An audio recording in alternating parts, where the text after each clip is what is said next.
This morning we have an interesting topic. What's our topic this morning? We are all asking ourselves the question, what is the function of Sefer Bereishis? What's the nature of that question? What's the function of Sefer Bereishis? It's not a biology lesson. And I'm not talking about Parshas Bereishis, but the whole Sefer, the book of Genesis. We know it's not primarily a biology book because first and foremost, the role of theology, our religion is what? Is the why. The Gemara in Sanhedrin, the whole notion of the development of the species with the apex or the climax being the human being, being Adam or Homo sapien. What's the goal there? What does the Gemara tell us? That ultimately the universe was created for the purpose of man. The human is the climax of the creation. On the other hand, if we corrupt ourselves, if we unfortunately don't live up to who and what we are, the maggot, the worm, was created before us, right? Why was a human being created? Why was he nivra yechidi, right? Adam and Eve there were shnei partsufim, there are two sides. What's the philosophy behind that?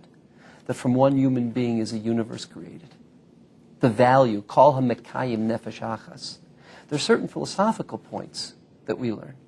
The Medrash Rabbah is its most dense and its most thick, analyzing the nature of the human being, vis-a-vis the ecosystem, vis-a-vis the Ribono Shel Olam, the first relationship, which is a paradigm for all relationships, etc. But it's not a biology book. Science is a biology book, and that's the purpose of what? Theology, the Torah, is the purpose of why. It's also not a history book. Think about the lives of the Avos. There are blocks of 50 or 60 years missing in Abraham's life that we would love to know about. 30, 40 years missing in Yitzchak and Rivka's life that we'd love to know about. And there's not a word mentioned. We could learn so much from every little action that they did, how they treated their guests, how different components of the way they raised their children, etc., etc.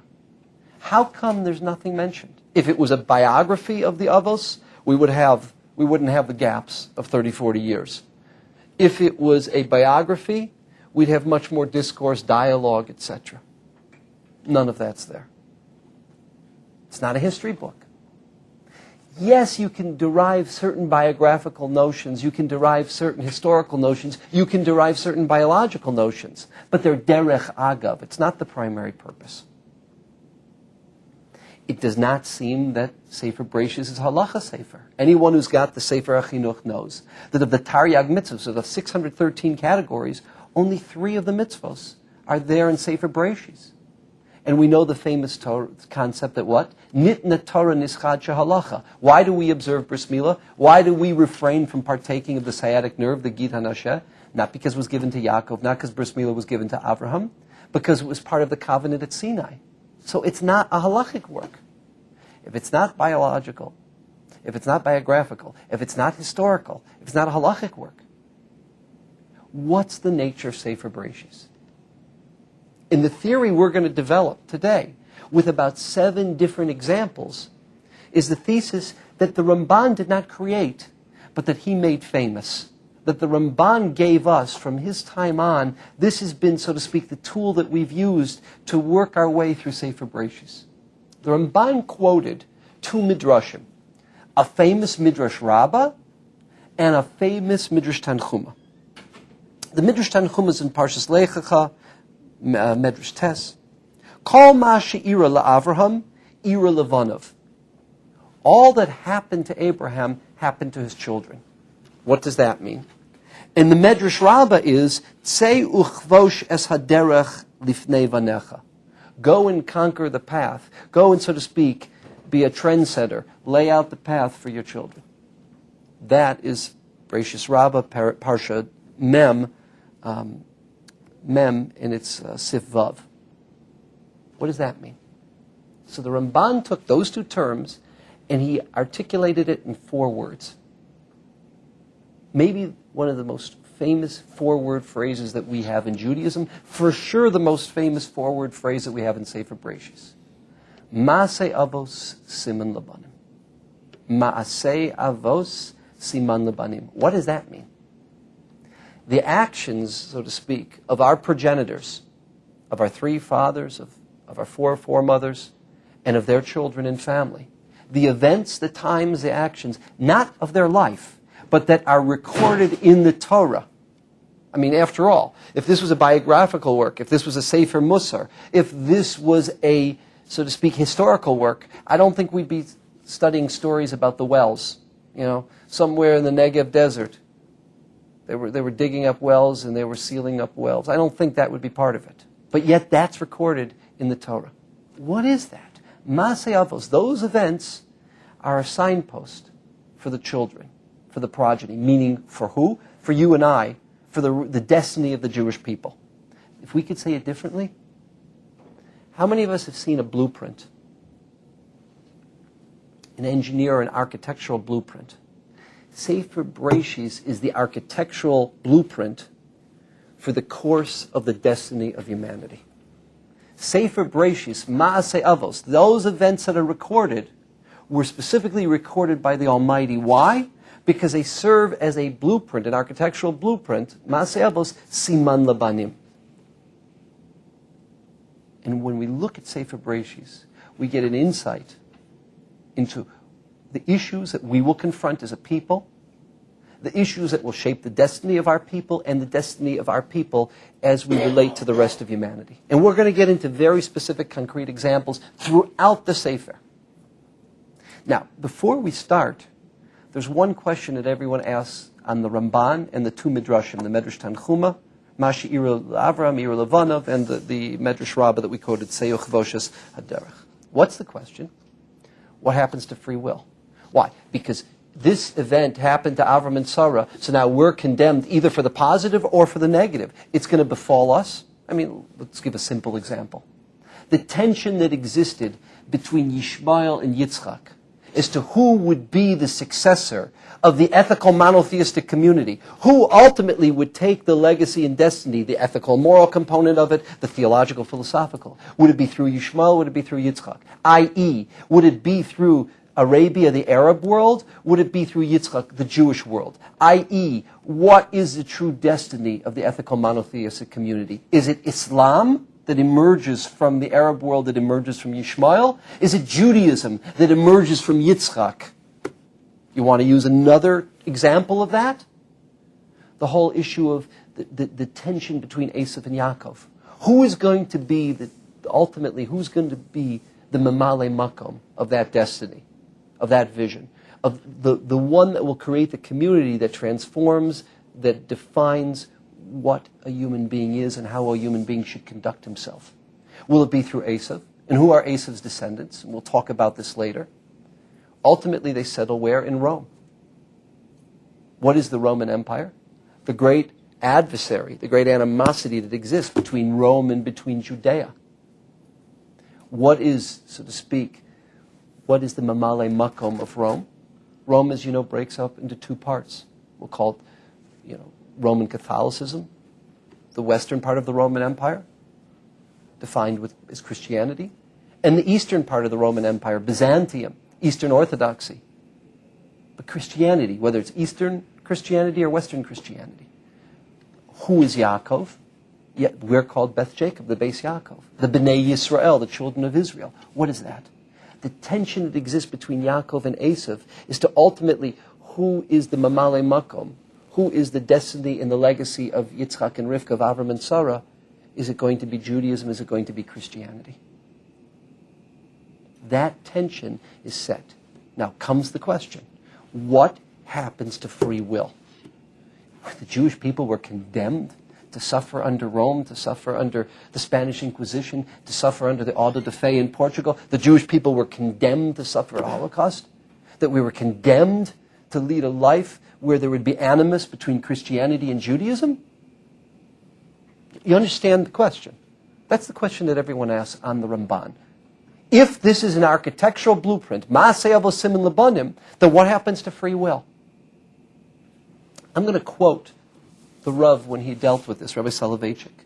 And on the OU.org, on our web, the works from the Torah Harav Foundation, this work everyone must have in their library. This is a must, this work. It's called Abraham's Journey, Avraham's Journey. And it's different shiurim, different lectures that the Rav gave over the years, many in Boston to the community at the Maimonides School, many in New York to the Talmidim, at other places, about Avraham and Sarah, Avraham's journey. And on page 8, on page 9, the second paragraph, we're going to read, and we're actually going to read a piece of the top paragraph of page 10. In my opinion, the answer to this question is simple. The answer, of course, is what happens to free will if there's an issue of Maseh Avosim and Labanim. Certainly, the experiences of the patriarchs foreshadowed the tragic, as well as the redeeming events of posterity. Whatever happened to our forefathers was bound to transpire in the life of the nation. The patriarchs indeed spoke the language of premonitory and anticipatory signs. However, the events narrated by the Tanakh serve as signs or symbols of future events. Any sign or symbol is subject to interpretation. Let's repeat that. Any sign or symbol is subject to interpretation. For the semantics of signs and of symbolic language is multiple. Signs can be interpreted many ways. There is, of course, a message in every biblical scene and event, and this message is related to future scenes and events. Yet the freedom of the people of the Bible has not been curtailed, because a message, like a sign, is subject to interpretation, and the latter is a many-faceted, heterogeneous affair. So what? These events, yes, they're going to set up the events of us, the progeny, Siman Labanim. But it's up to us to interpret, to define, and to relate these events. One other piece. Each event was predetermined by the symbolic acts of the patriarchs. Yet in every generation, how to interpret the event is up to the individual or to the generation, the people as a whole. The Jew is free to choose from the many alternative interpretations of the event. The idea that Hashem wills to be realized through the event is the same. Yet nonetheless, it may be like a beam of white light, which when refracted and dispersed, displays a multitude of colors. The selection of the color is never interfered with by predestination. Okay? Now that we've defined Maseh Avosim and Labanim, if we can go into examples. We gave 2 in our introduction, and that's where our focus will be now for the rest of this year.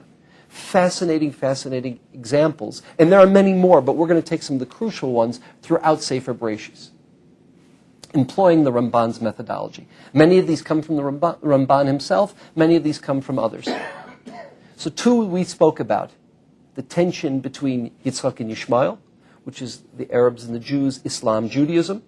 The tension between Esav and Yaakov, which is a tension between Rome and Judea, between Judaism and Christianity. Okay? And those are very significant. Many of you are probably familiar with the first time the Ramban brings up this issue of what happens. Avram Avinu, Sarah Imenu, they come to the land, to Canaan. Vayehi ra'av ba'aretz. There's a famine in the land. What happens is a consequence of that famine. They leave the land and go where? To Mitzrayim. What happens in Mitzrayim? Sarah is abducted. The Egyptians are forced by the Almighty, by God, to free Sarah and Abraham, and they go out with a great wealth. That's the case with Avram and Sarah. When is the first time that the people, the Banim, when we're no longer individuals, but the nation, the Jewish nation, leaves Canaan? Because who creates the nation? It's not Yitzchak. Be-Yitzchak yikari l'chazara. In some of Yitzchak, in a part of Yitzchak. Well, it's not all of Yitzchak. Esav is not the progenitor of the nation. Who becomes the father of the nation in totality? Yaakov. So Yaakov's descendants, the first time we have a people, a nation, they leave Eretz Yisrael, they leave Canaan. Why? Because of the famine. Just like Avram and Sarah left because of the famine. What happens in Mitzrayim? After a period of time, they're abducted. We call it slavery. They're taken by the Egyptians and enslaved. What happens? The Eser Makos. The events of the Eser Makos force Mitzrayim, and they come and acknowledge that it is God.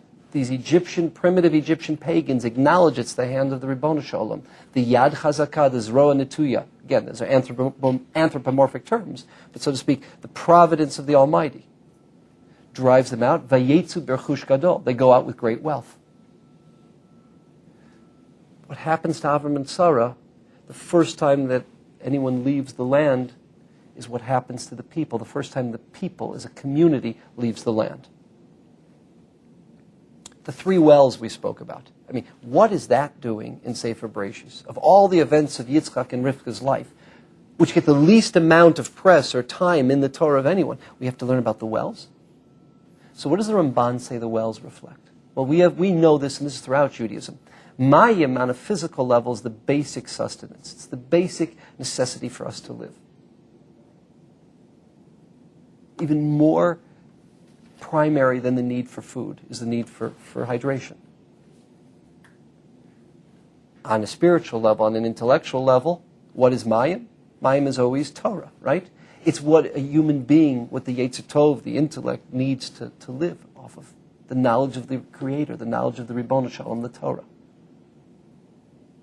What is the source of Torah for the Jewish people? Ki mitzion teitzei Torah udvar Hashem Yerushalayim. Not just for the Jewish people, but for humanity. The institution of the Beis HaMikdash. The source of Torah is why is it the institution of the Beis HaMikdash? You have the 3 national Sanhedrins there, right? The Sanhedrin at Pesach HaArbayis, the Sanhedrin at Pesach Azara, the entrance to the Azara, and then the Great Sanhedrin. And it's from there that Torah goes, Misham teitzei hora liyisrael. You know this from Parsha Shoftim. The Rambam in Hilchos Mamrim defines Hein Ikar Torah Shabal Peh. That Sanhedrin defines what Torah is for the Jewish people. Legislation comes from there. Teaching comes from there. And it's the Beis HaMikdash where the Kohen Gadol oversees the institution of the Kahuna. What is the primary role of the Kahuna? They're the educators of the Jewish people. They're the ones who live off of our tax dollars, the Chaf Daled Matnos Kahuna. And from the Beis HaMikdash, at its core, they're responsible for the education of Jews throughout the length and breadth of Israel, and for the education of Jews throughout the world. It's the educational branch of our halachic government, of our theocracy. Ki mitzion teitzei Torah. So the destruction of the first well, it's closed up, and it's called Asek. That's so to speak, a Maseh Avos, which is a Siman Labanim, to the destruction of the first Beis HaMikdash.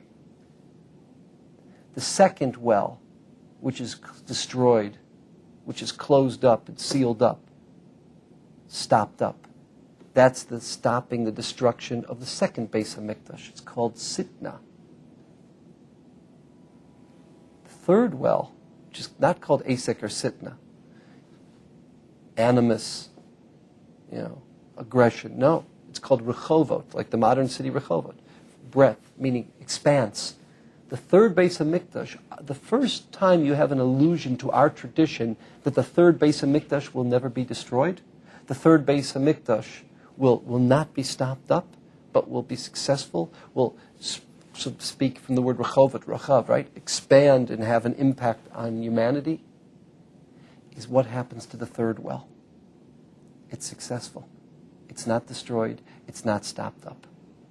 So the wells and the water, which is always associated with Torah, again, Maseh Avos Siman Labanim. Because that one is probably, it bothers us. Why did Hashem record this in the Torah of all the events in the life of the Avos and Imos? And that's what the Ramban, who's bothered by that question, that's how he addresses it. I'm not saying that there aren't other approaches, but in Maseh Avos Siman Labanim, that's the Ramban's.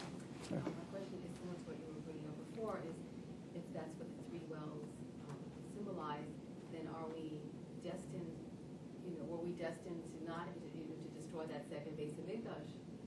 Yeah, and that's what Rabbi Soloveitchik is saying. We, in the end, we end up interpreting the 3 wells as Batei Mikdash. Because, after all, it doesn't say that Yitzhak built a shul or a Beis HaMikdash. It says wells. So now how do you interpret that event?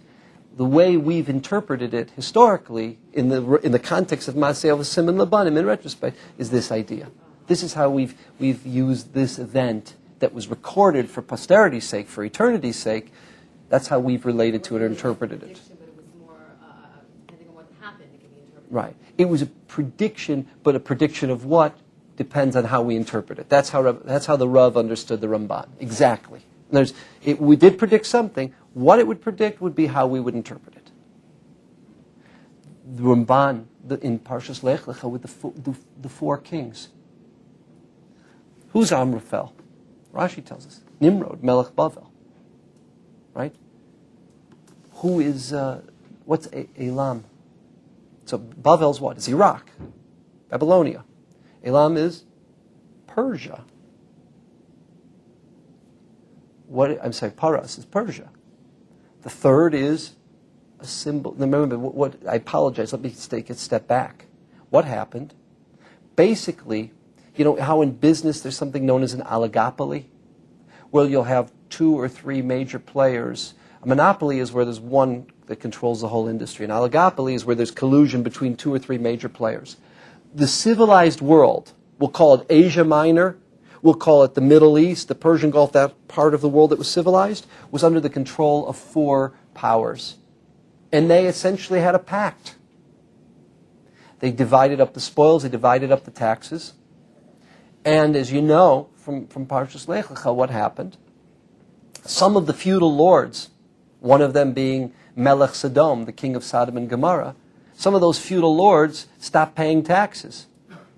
Look, they're in the Persian Gulf. They're going to schlep all the way along the Via Maris here to the Middle East to come and do it. We'll get away with it. Well, this was a tough mafia, these 4 kings. And what happened?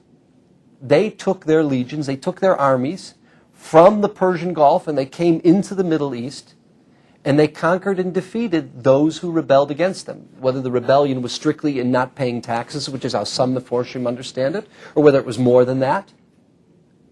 Maybe they were flexing their muscles. Maybe they were propagating, propaganda that was anti the oligopoly of the 4 kings.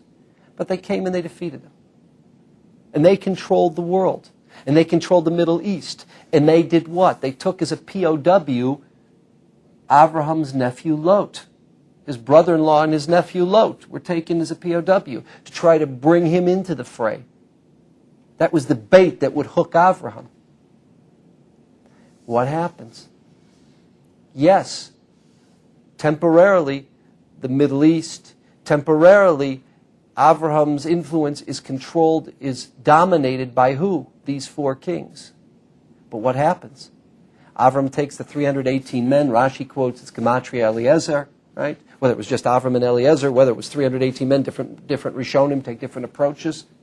And what does he do? He is successful in defeating the armies. See, we think of Avram as a great monotheist. We think of Avram as a great educator. Avraham wore many hats. He was a Renaissance man in many ways. He was a great warrior, a great strategist. Came in the middle of the night when they weren't expecting it. He divided up the troops. A surprise attack, was able to ransom and to free the POWs, to free the Middle East from the tyranny of this oligopoly. Well, who are the 4 kings? Now let's go back to where we were. Who are those 4 kings? What are those 4 empires? Number 1, Bavel. Who is the first major empire that conquers the Jews? Babylonia, under Nebuchadnezzar, General Nebuzaradan. 52 years later, the famous, right, there was the Mossad hit team or the CIA hit team that kills Belshazzar. Who is that representing?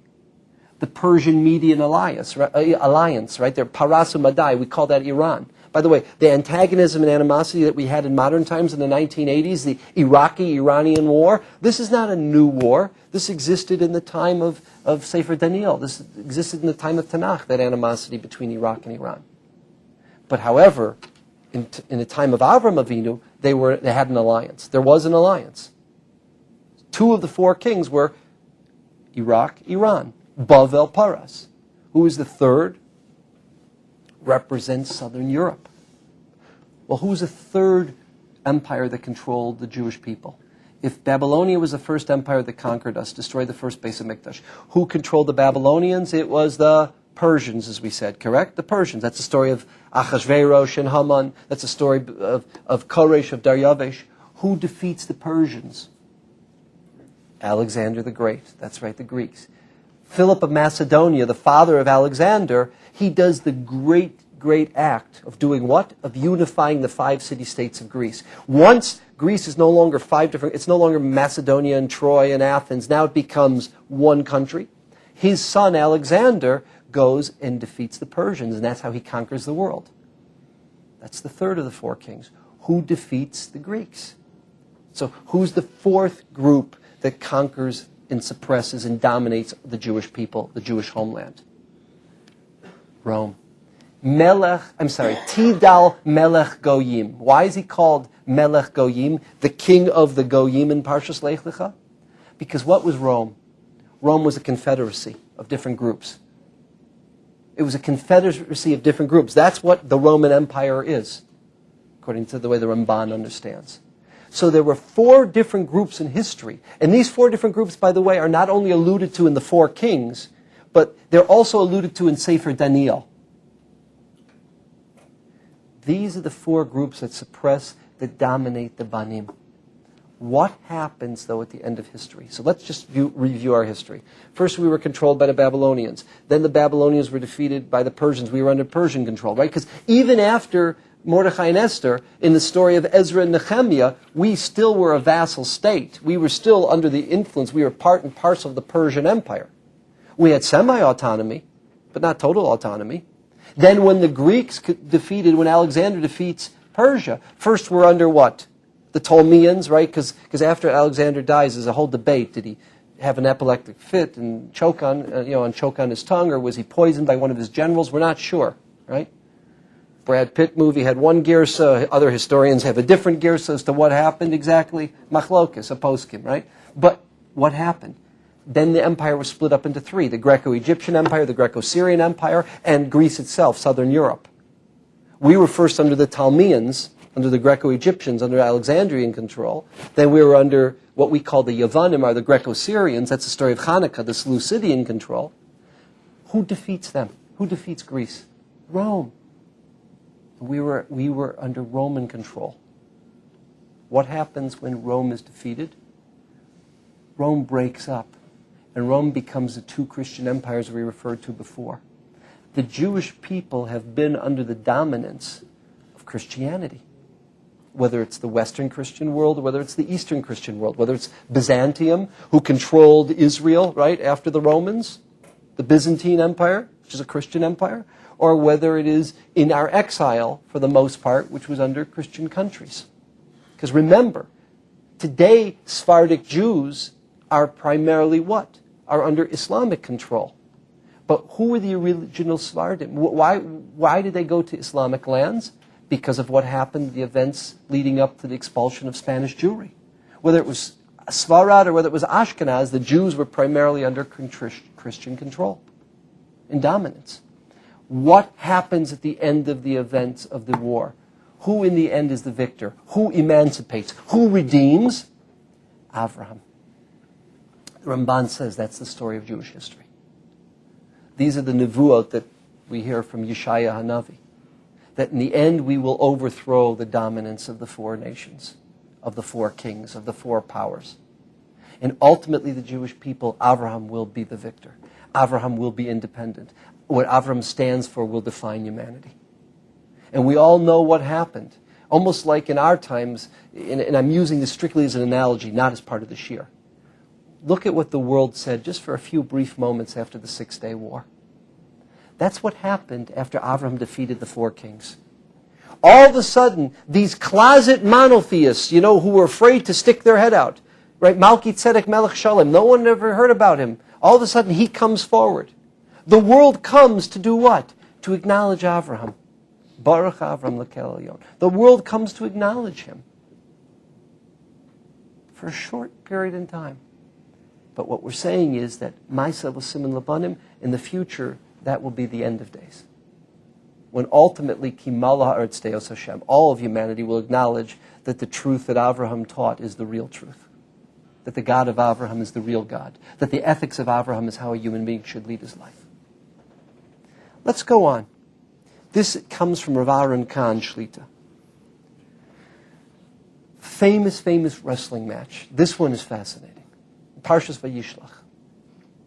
Did it happen? Was it a nevuah? That's a debate between the Rambam and others on one hand, and most Rishonim on the other. Did it actually happen? Did it not happen? What happens? And this is important in Masei Avosim and Labanim. The night always represents what? What does the night represent? Galus, the diaspora. We see that in our prayers. We see that throughout the imagery in Tanakh and Chazal. The morning or the sun, the brightness is a time of optimism. It's a time of redemption, of geula. The night is a time of darkness. It's a time of fear. It's a time of trepidation, of insecurity. That's the galus, the diaspora. What's the difference? So what happens? Yaakov, now this is very, very crucial, and we're going to come back to this 2 more times. If you look at Sefer Bereishis, Avraham is what? He gets Lech Lecha Vayera in Chayesara, part of Chayesara. Yitzchak, part of Chayesara and part of Toldos. Yaakov, Toldos, Vayetze, Vayishlach, Vayeshev, Miketz, Vayigash, Vayechi. If Avram and Sarah are 3 parshios, and Yitzchak is less than 2 parshios, Yaakov Avinu is 7.5 parshios. Why does he get all the press? Huh? Who was the great trendsetter? Shouldn't it be Avraham? No. There's a reason that the Almighty is giving all the press to Yaakov Avinu. You know why?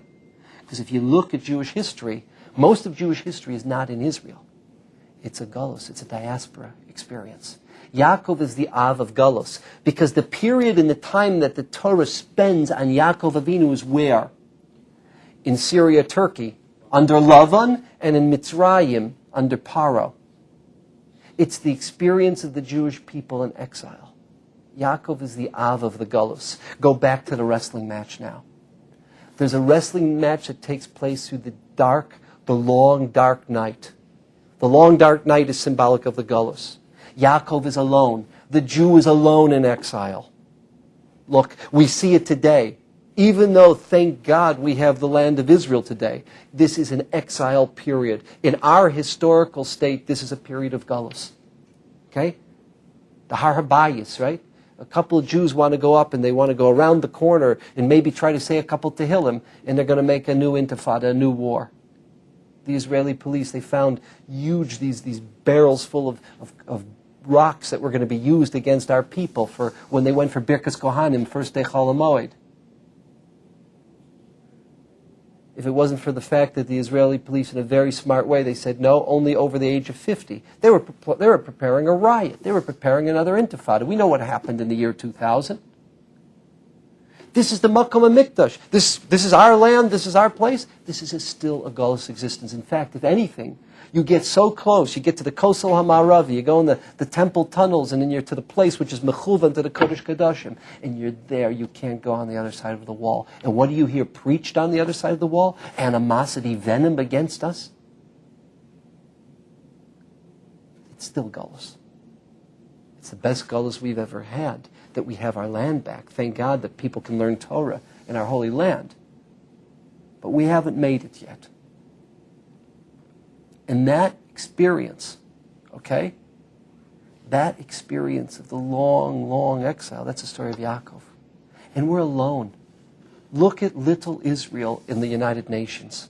Look at Israel on the BBC, on CNN. Look at Israel in the pages of the New York Times, in the European print, not to mention what we see in Al Jazeera in the Arab world. Yaakov is all alone. You know what? There's a long, hard fight. And there's something unique about that fight. The one point we'll make that's clear to us is what? Yaakov survives. He's crippled. He is crippled in that fight through the night, but he survives. What is the crippling? The Jews who are killed. The Jews who we lose to assimilation. Because there's 2 wars in the Gullus. One is the war of where we're killed, where we're destroyed, where we're defeated. Not totally. What's the second? Where we're defeated through assimilation, through intermarriage, where we're lost in the Gullus. You can lose to love, and you can lose to war. But he survives. The key is that he survives. Yaakov makes it through the long, long galus. Who is Yaakov? The Jewish people. We survive in exile that no other people, no other nation ever survived in the annals of human history. The next point. Yaakov says, Hagidi li, ma shemech. What is your name? What's your identity? Who are you? This diabolical creature. Again, if it's the Rambam, it's happening in a nevuah. It didn't physically happen. If it's other meforshim, it actually happened. Who are you? What are you? And he answers them, Lama zeh tishal lishmi? Why are you even asking me my name? What is this diabolical force that attacks? What does that mean? Why are you even asking me my name? What kind of an answer is that? Why are you even asking me my name?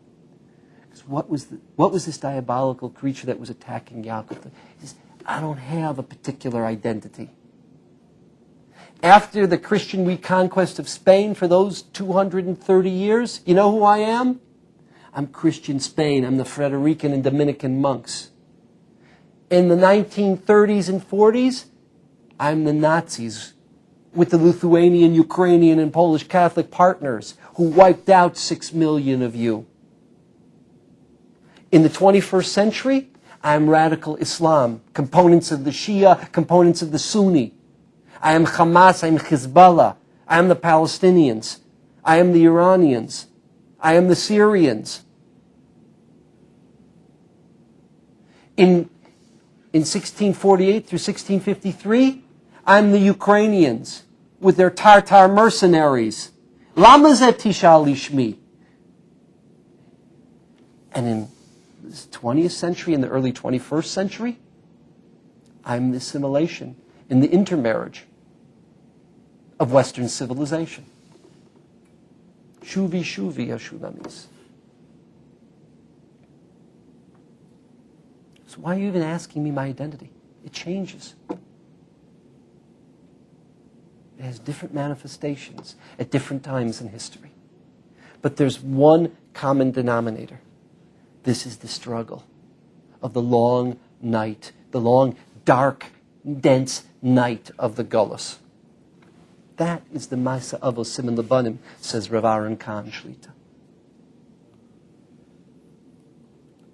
What of any one event in Sefer Bereishis gets the largest amount of time in press by the Almighty? What one event? Mechiras Yosef, the sale of Joseph. Parshas Vayeshev, Parshas Miketz, Parshas Vayigash. More than any one event. Why? This is going to be tough. This is very self-critical. You know what Mechiras Yosef is? In those, we talked about this in the Shir on the Yom Kippur Machzor. That's intra-Jewish animosity. Sinas chinam, sinas achim, animosity between brothers, animosity between one Jew and another. That is the paradigm. That's the Ma'aseh Avos Siman Lebanim, the architectural blueprint for intra-Jewish animosity. And let's be honest.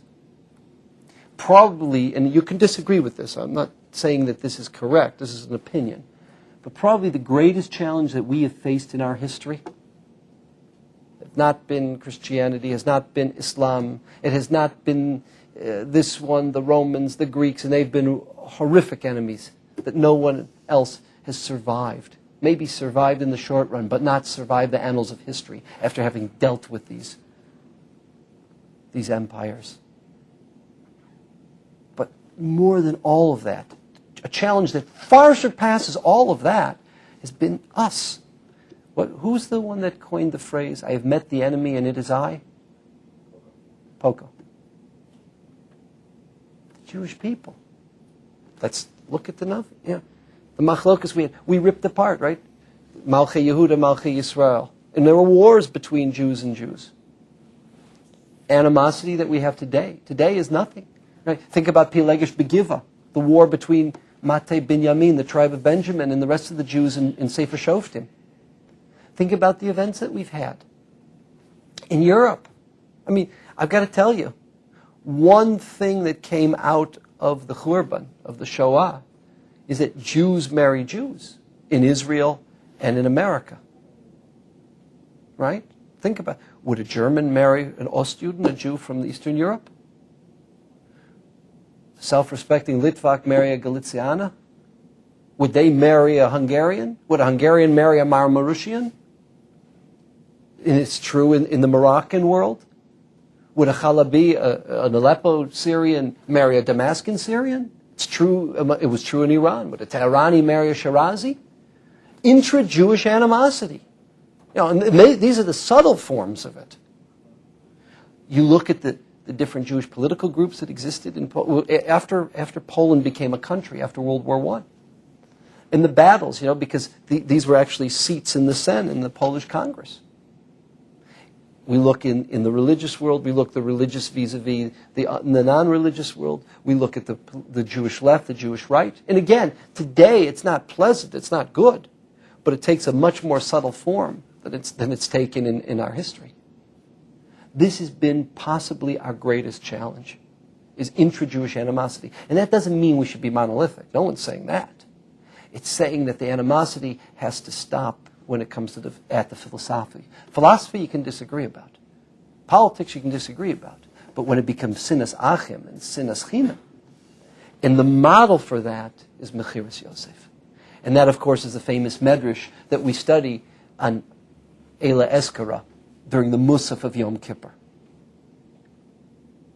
Now, the beautiful part of this story is, how does it end in Vayigash? Yehuda, the very leadership that brought about the sale of their brother into slavery, it's that very Yehuda that risks his life, that stands up to save his brother, that brings about the unity of the brothers. There's a tikkun, there's a correction, there's a tshuva that is done by the brothers. Ultimately, where does this come from? The Haftarah, you have to know the Haftarah of Parshas Vayigash, where it's something that can't even be said. It has to be demonstrated physically, concretely, tangibly by Yechezkel HaNavi, where he takes the two branches of leadership. Yehuda, which is always the leadership, one group, and Yosef. In the time of Tanakh, Yosef's descendant Ephraim, his son Ephraim, produced the leaders. Most of the leaders of the 10 northern tribes were from Ephraim, and those who weren't were from Manasseh. Why is the 10 northern tribes called Samaria? Judea and Samaria, because Shomron was a capital city of Ephraim, which was a capital city of the 10 northern tribes. So you take these two competing factions that have animus towards each other and unite them. They become one. And it's Tzemach David, that which comes out of King David, the descendant of Yehuda, who ultimately will be the leader, the unified leader of one unified people. There's a tikkun. Just like Yehuda and Yosef and the brothers all united for one purpose and became one people, one nation, exactly that's what will happen in the Messianic era. The greatest miracle that the Mashiach will do, is what? Achdus amongst Klal Yisrael. Unify a Jewish people that are not going to be we're not going to be cookie cutters, we're not going to be monolithic. We're still going to think differently, see the world differently, have different approaches, different attitudes. But it won't turn into emotional animosity. It won't turn into personal, venomous attacks one against another. That's the story of Mechiras Yosef, with its negative component and its positive component, is a Maisa Avos Siman Labanim. We've got 3 other points, and we're going to go very quickly. It's 12:33. We still have about 12 minutes left, and Shir will be able to cover these last 3 points. We have had 2 types of galus, 2 types of diaspora existence. If you look in the diaspora existence in Sefer Bereishis, you see 2 models. The Yaakov model and the Yosef model. What's the difference? Yaakov was dealing with a scoundrel, with a Lavan. Vatechalef es maskorti aseres monim. 10 times 10, 100 different times he manipulated in a 6-year period his wages.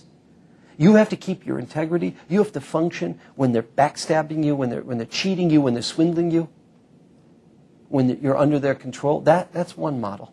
That was the model of the Jew in the Ashkenazic period of the medieval times, of the period of the Rishonim. That was the Jew in most of Eastern Europe. But there's a second model. There's a Yosef model. Who was Joseph? Mishnah Lamelech. He was Robert Rubin. He wasn't just Robert Rubin who ran the economy. He was what Joe Lieberman didn't become. He ran the government. Okay? He didn't have the title Paro. He wasn't the Pharaoh, but he ran the government. He ultimately turned Egypt from a major player to the dominant power on the face of the earth. There are very few times in history where there was one dominant power that, according to everyone, Leisman de Polig was the defining economy, was the defining military power, was the defining civilization that shaped its time. And that's what he made Egypt. He turned Egypt into that. He took, as we say, lemon, and he made lemonade out of it. He took a famine, he took what would have been a colossal tragedy, and he built Egypt into the great empire. He was dressed, you're talking about the finest Egyptian cotton. Okay? He wasn't wearing shmatas.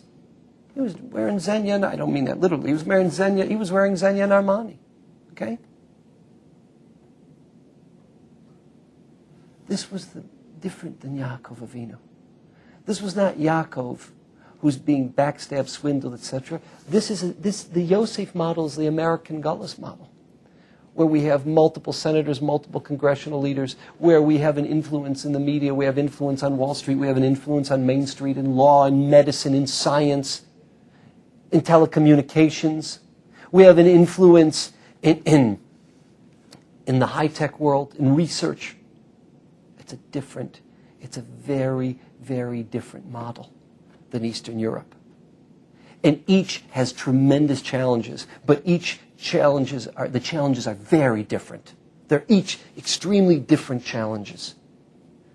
And how to conduct oneself and how to maintain one's integrity under Lavan, as opposed to under Pharaoh, in the seduction of the Egyptian civilization, are very, very different challenges. These are the two models. How Yaakov maintained his integrity, how Yosef HaTzadik maintained his integrity in those very different worlds. They are Maseh Avosim and Labanim for the descendants. Avram's tent. Notice, if there was a bumper sticker or an image that you and I would have of Avraham, it's the tent open on all four sides, welcoming the Shlemiels and Shlemazels, not just the kings, but welcoming everybody in with a warmth, with a love, with a hot meal, acknowledging everyone's dignity, everyone's humanity. That model of Avram and Sarah, that has shaped us. What has been the model of the Jewish people? Chesed, Achnasas Orchim, the Jewish home. The sensitivity, the warmth, and the chesed of, so to speak, the Jewish individual, the Jewish family, the Jewish community. No one takes care of people in a time of crisis or sadness. No one takes care of people who are in a difficult way, like the Jewish people. Simple example, you had a poor fledgling state of Israel, and look at who it brought in. What did the British say when it was under the British Commonwealth? It couldn't handle more than 600,000 people. You look at Operation Magic Carpet, Operation Solomon, Operation Moses, Operation Exodus, and these were people who had nothing when they came. And they were taken in and given an education, and not just given food and clothing, given an opportunity. That's the Yiddish way. That's Avram and Sarah's tent. That's a Maisa Avosim and Labanim. And finally, our last example. The reason I saved this to the end was that we did make it in time, but in case we didn't, this is actually something we talked about in the Shir for the Musaf of Rosh Hashanah, the Rosh Hashanah Machzor Shir. The story of the Akedah, the Rav says this.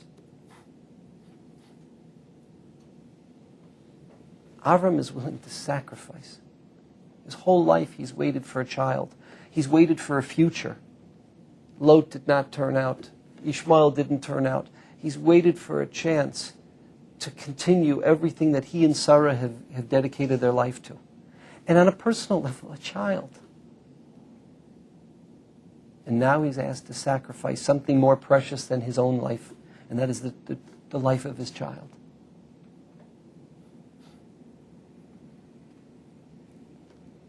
That child was sacrificed when Abraham got up. Vayashkem Avram baboker. And he started to head on that trek. Yitzhak was alive, but he was sacrificed. Conceptually, Avram, he was sacrificed. We have this phrase, Afaro shel Yitzhak tzavur umunachim al gabei hamizbeach. The ashes of Isaac are there heaped on the altar. Because in Avram's mind, he had sacrificed his son. What's the Maisa of Siman Labanim? When the Malach calls out, Avraham, Al tishlach yadcha el anar. Don't touch the child. Don't do al taslo ma'uma. Don't do anything to this child. Don't. So we're told what? We're not like the Malach. We don't believe in human sacrifice. We don't believe in fanticide. That's murder in Judaism. So in practice, that's fanticide, that's murder. We're against that. But in theory, we believe in the sacrificial life. I don't mean giving your life physically. The point of the Akedah, Maisa Avos Siman Labanim, is that the Jew, through the story of Avram and Yitzchak, is told, we are obligated to lead a sacrificial. What's the sacrificial life? Our talents, our mind, our personality, our wealth, our assets, our education. It's not ours. My body is not mine. I don't have the opportunity to tattoo myself. Today you can get a really geschmacka tattoo. There are fantastic tattoos out there. I mean, just walk the streets of any city and you'll get a plethora of... No, a Jew doesn't... It's not your body. You don't have the right to do that. I can't conduct and treat my body a certain way. There's a mitzvah, nishmartem ma'od l'nafshosechem. It's not mine. I don't control it. I have to sacrifice this body towards a life of avodas Hashem. And the same thing is true of my wealth. All I am is a portfolio manager. It's not mine. It has to be sacrificed. Haneshama lach v'aguf shalach. We say, right, in the slichos. The neshama is yours, the soul is yours, the guf, the body is yours. And that's true of our talents, and that's true of our personality. We're fortunate at the OU. We actually get to sacrifice our talents, our energies and talents towards the Jewish people. And we even get remunerated for that. So we're fortunate and we're blessed. But let's say you don't work at the OU. That's the whole notion of giving a chomesh, 20% of one's net income. Minimally a meiser, 10%. That's the whole notion of giving of one's time and one's energy and one's talents, and doing chesed and donating the energy. And that's learning with someone who can't learn as well as you can. And that's having sensitivity and patience and care for someone who drives you nuts, who you want nothing to do with. That's also chesed. And that means if you're unique and you have something that the community doesn't have, because we're all unique and distinct, we sacrifice that. We give that to the community. We give those talents and we invest it back into the community. That's our Akedah. And you know what sometimes the Akedah is? Because you got to keep Shabbos and Yom Tov. We don't have the days off that normal people have in this country. And we don't have the luxury of doing what we want with, because it's not our time. It's God's time.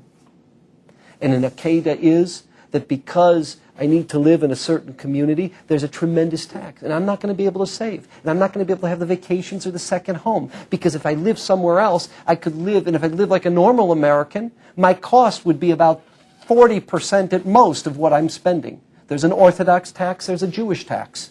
Whether it's tuitions, whether it's simchas, whether it's shuls, whether it's chesed organizations, whether it's the cost of real estate or the cost of rent in certain communities, that is an Akedah. You don't sacrifice your life. Certain times, yes. If, God forbid, you're forced to kill another human being, the Gemara in Sanhedrin, who says that your blood is redder than his blood or her blood? There are certain times we sacrifice. For Avodah Zarah, the first crusade, the story, we have the chronicles of the first crusade. You don't deny, you don't reject, you don't even demonstrate, even if you don't mean it, an undermining of the basic tenets of truth, of reality of this universe. You can't do that. So there are certain times we do sacrifice, actually our lives. But they're far and few between that it says, B'chol nafshecha. Our B'chol nafshecha, our Akedah, the Maisa of the Siman Labanim of the Akedah, is our talents, is our assets, is our time, is our energy. Haneshama lach v'aguf shalach. And that's the Maisa of us of the Siman, that's the Maisa of the Siman Labanim that we see in the Akedah. So just to review in 30 seconds, we talked about different examples of how Sefer Bereishis, those events that are recorded in Sefer Bereishis are an architectural blueprint for what? For not only the Jewish people, but for the destiny of humanity vis-a-vis how the Jewish people relate to that humanity. The story of Avram and Sarah going to Egypt in the first exile, the 3 wells, the 3 Batei Mikdash, the 4 kings, the 4 empires that dominated the Jewish people, but ultimately Avram's success in the acknowledgement of humanity and civilization of who and what Avraham is at the end of days. The story of Esav and Yaakov, the tension between Rome and Judea, Christianity and Judaism. The story of Yishmael and Yitzchak. I don't mean story, I apologize. I don't mean the word story. The events of Yishmael and Yitzchak, the tensions, which ultimately translate into who? The Arab and Jewish world, Judaism, Islam.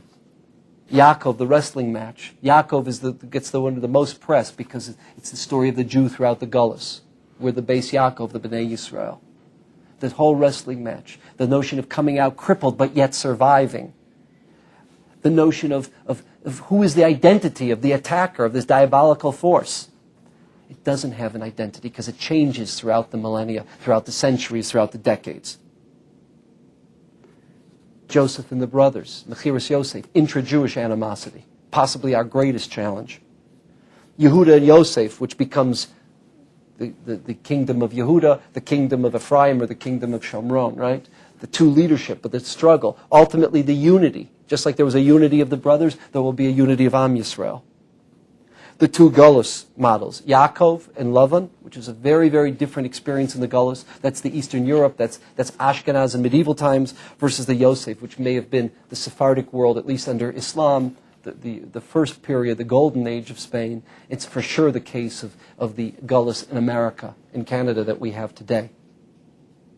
The Yosef model, the challenges that he faces are very, very different challenges than Yaakov faced with Lavan. The Akedah we just spoke about, and the notion of Avram and Sarah's tent in the paradigm of chesed, in warmth and openness and kindness, that is ultimately the hallmark and the bumper sticker of the Jewish people, the way that it was the hallmark and bumper sticker of Avram and Sarah. I want to wish everyone a really exciting experience as we get to embark and learn Sefer Bereishis this year again. You know, and the Rav used to say, what's the godless of Asiyum? It's the opportunity to go back and learn it with even greater depth. So we're getting it out. We've learned it last year. We've just been Messiahing the Torah. Now we get to start all over again and look at it in a deeper, in a more profound, in a more developed way. I want to wish everyone a good day, and a reminder that we have, if anyone would be in contact with Rabbi Grossman, the email of Rabbi Grossman is?